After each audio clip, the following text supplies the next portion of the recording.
All right, Alexander, let's talk about the Geneva meeting in regards to the Cyprus problem. And the meeting took place between the government of Cyprus, the breakaway state in the north, Greece, Turkey, and the UK there as a guarantor states, and the UN Secretary General Antonio Guterres. Now, this meeting was about a 3-day summit meeting in Geneva, and the objective of this meeting was to see if there was common ground to be found, so that you could have a follow-up summit and perhaps get to a solution to the occupation of the north part of Cyprus by this so-called Turkish breakaway republic, and of course Turkey proper itself. Everything broke down, Alexander. It broke down, and Guterres said as much, that unfortunately there was no common ground to be found. Let me read you the statement from Guterres, just so I quote him properly. The truth is that at the end of our efforts, we have not yet found enough common ground to allow for the resumption of formal negotiations. He also said that the United Nations would make a fresh attempt in probably 2 or 3 months. Now, we have in around, I believe, the June time period, the European Union will be discussing more integration with Turkey. I believe that's going to be taking place. That's an interesting, I believe it's June. That's an interesting development that we should keep an eye out for, because it ties into the fact that Turkey is not budging on their position with Cyprus. But the main blocking part, the main sticky point in all of this was that the breakaway part in the north, they want a separate state to be recognized. They don't want a federation, a bizonal, bicommunal federation, which is part of the framework of the Security Council with regards to solving the Cyprus problem.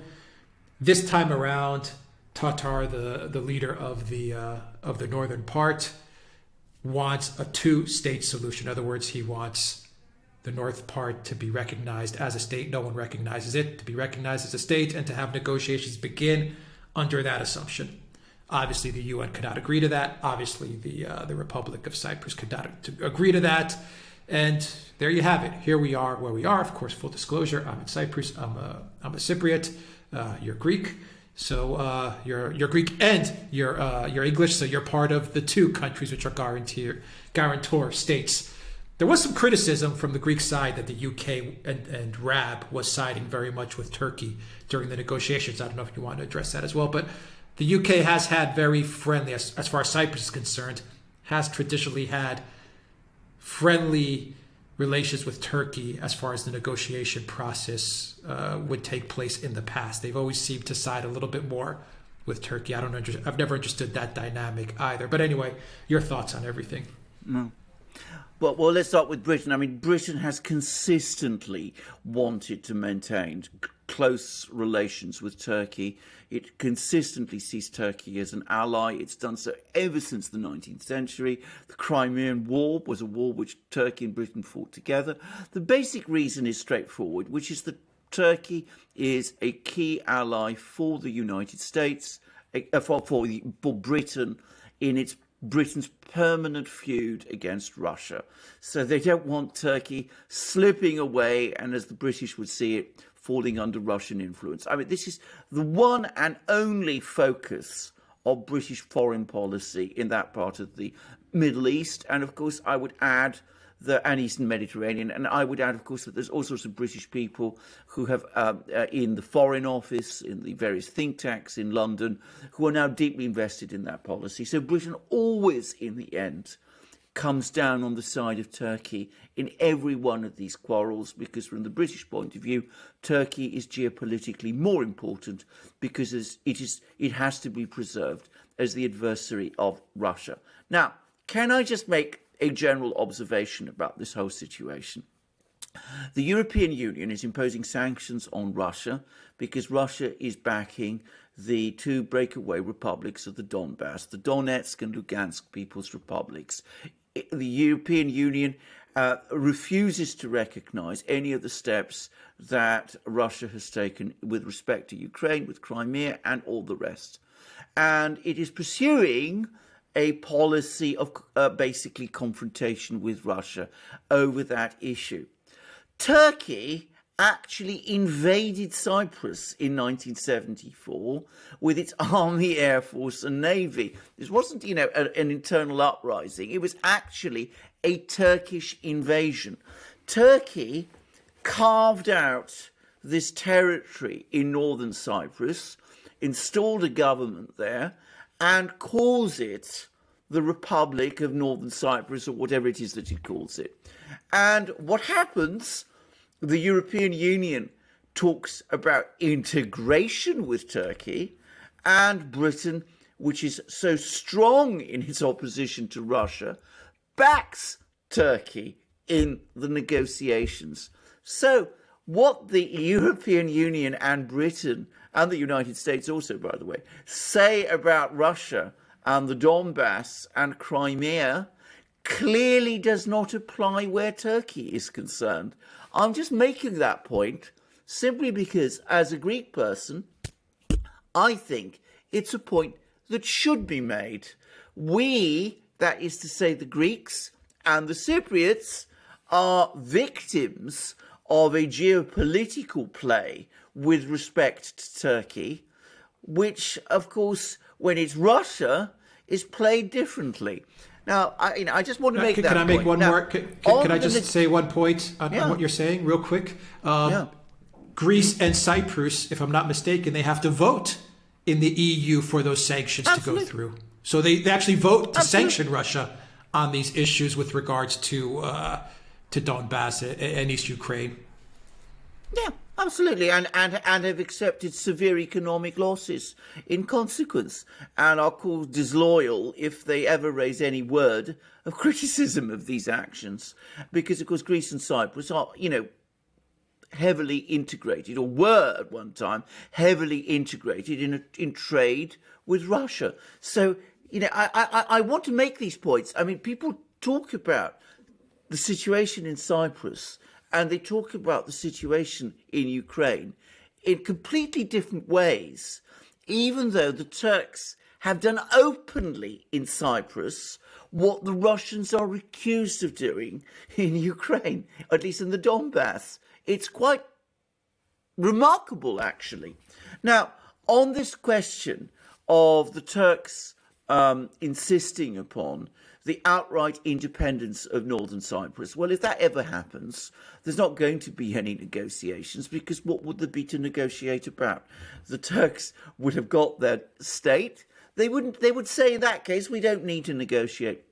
So when the Turks say, recognise that Northern Cyprus is an independent country, and then we can have negotiations, I mean, they're talking, in effect, as they perfectly well know, about something that is nonsense. That would not be a lead up to negotiations. That would be the end of independence. Now, I have to say this straightforwardly. Erdogan, who is, as we all know, the person who is the leader of Turkey, who conducts this great neo-Ottoman foreign policy in which he supports Turks everywhere, expands Turkish influence in every place, talks about Turkey as being the superpower of the region. He has already said very clearly that there should be a republic, an independent republic of Northern Cyprus, and the world must recognise it. There is no conceivable way, it seems to me, that he is going to retreat from that position, since it is he who is in actual control of Northern Cyprus. There is no way that the Northern Cyprus government, if you want to call it that, is going to deviate from that position either. So there is really no point in conducting negotiations based on the UN position that there should be one Cypriot state, a bizonal federation, as Guterres was saying, whilst Erdogan remains in power, because he's not going to shift from that position. The only way he might be induced to shift from that position is if the Europeans and the Americans were to put upon him the kind of pressure which they refuse to put. On the contrary, we hear again about how the EU is going to talk about integration arrangements with Turkey in a few months. So that, in effect, freezes the conflict. Erdogan has no incentive to shift, and he's not going to shift, and the situation is going to remain frozen indefinitely unless and until either Western policy towards Turkey changes radically, or conceivably a successor to Erdogan in Ankara takes a more conciliatory view. Now, whether that will ever happen, I simply don't know. But that's the situation we are in. Okay, so let's dig into that just a little bit so I can get your thoughts. Okay, so Turkey and the breakaway republic, right? They've hardened their stance. They've changed things around. Yeah. At one point, we were talking about a federation. Let's just keep it simple: a bizonal, bicommunal federation structure. Now they're saying two-state solution. So they've changed their stance completely. They're trying to change the narrative of the negotiations, and they're saying we're not going to proceed unless we recognize two separate states. We're not talking about federation anymore.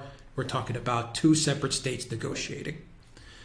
Cyprus and the Cypriot government and the Greek government have maintained the UN stance, the Security Council stance, that the way forward is a federation, and we're just only going to negotiate on that.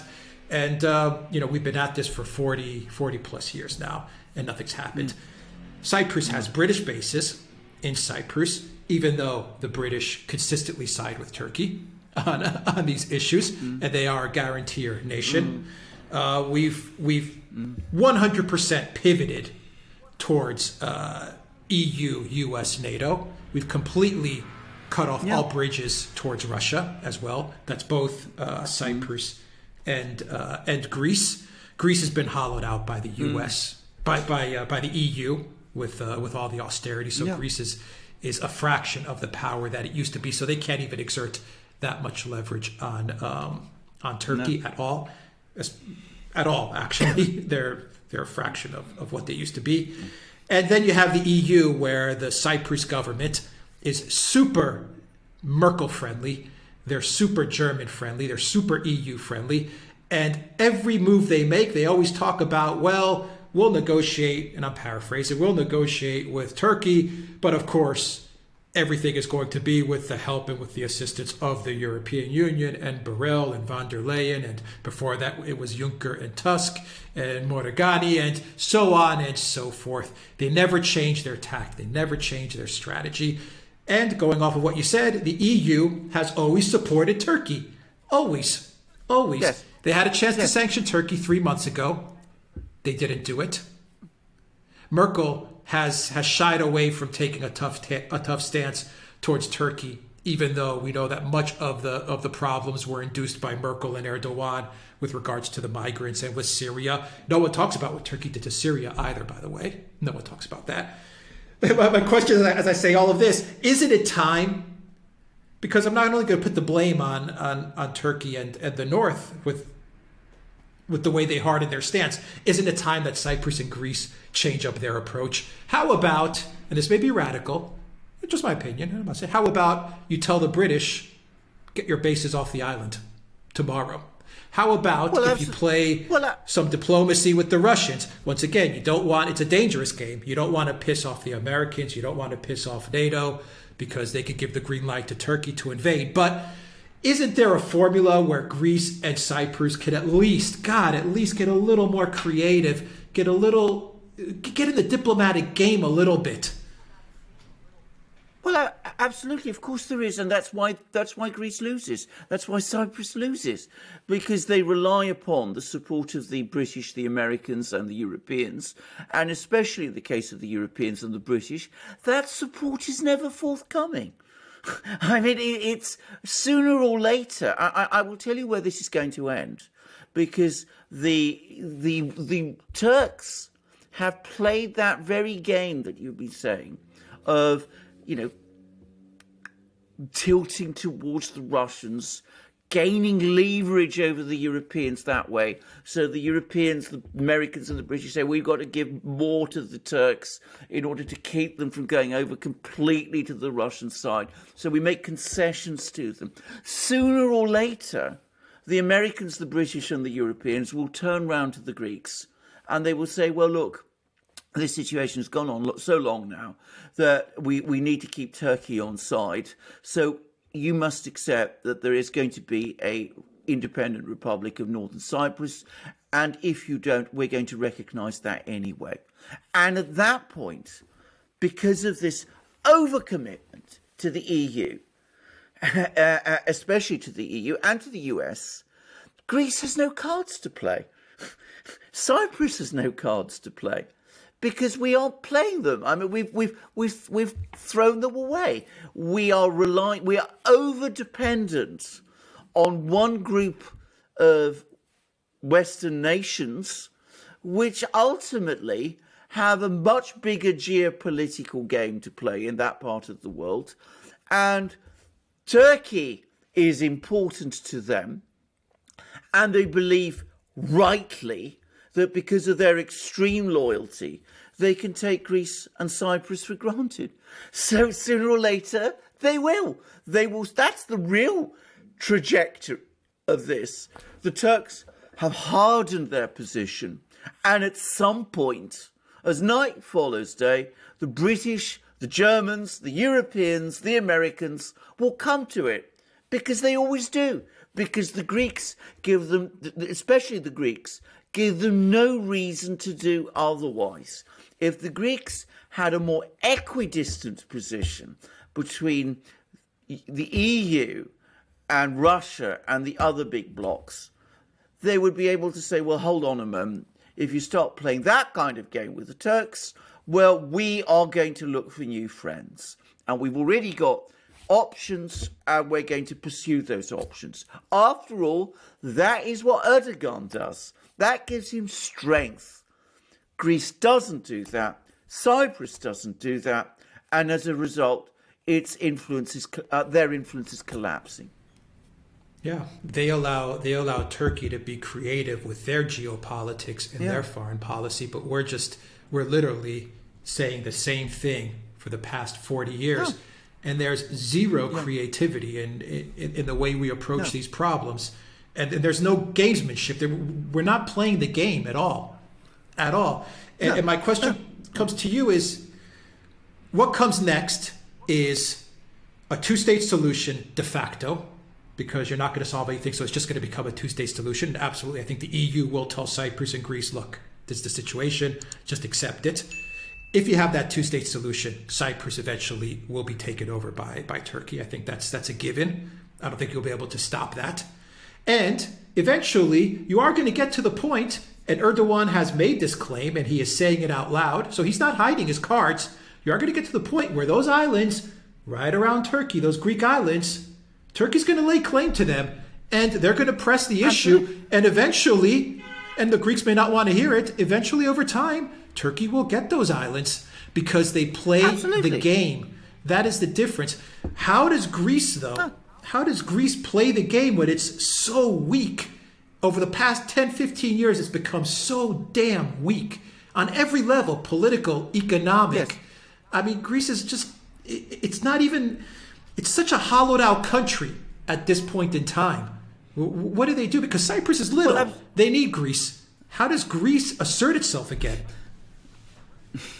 Well, the first thing Greece needs to do is to sort out its domestic politics, which frankly isn't going to happen at any time soon, which is a deeply depressing truth, but that's the reality of it. But what Greece needs to do is actually very straightforward. Greece needs to start distancing itself from the European Union, because that is the source of its weakness. That is the source of its weakness. Before it joined the European Union, Greece's economy was growing at a rate of 7% a year. That sounds incredible today, but it's a fact. It was industrializing. That's also a fact. People tend to forget this. The moment it joined the European Union, economic growth started to slacken. And since it joined the euro, well, we all know what a disaster it's been. So it needs to start distancing itself from the European Union. It needs to accept that this experiment of European integration has been a total disaster, and it's got to start working towards building bridges with other friends. Now, in a way, the geopolitical environment is favourable. Russia has re-emerged, and it's done so in a way that's radically different from the way that it was in the Cold War. It's no longer a communist country. It's a Christian Orthodox country, fundamentally favourably disposed to Greece. It can play some kind of game with Russia. I mean, there is game with Russia, be straightforward, but at the same time, develop a good relationship with Russia.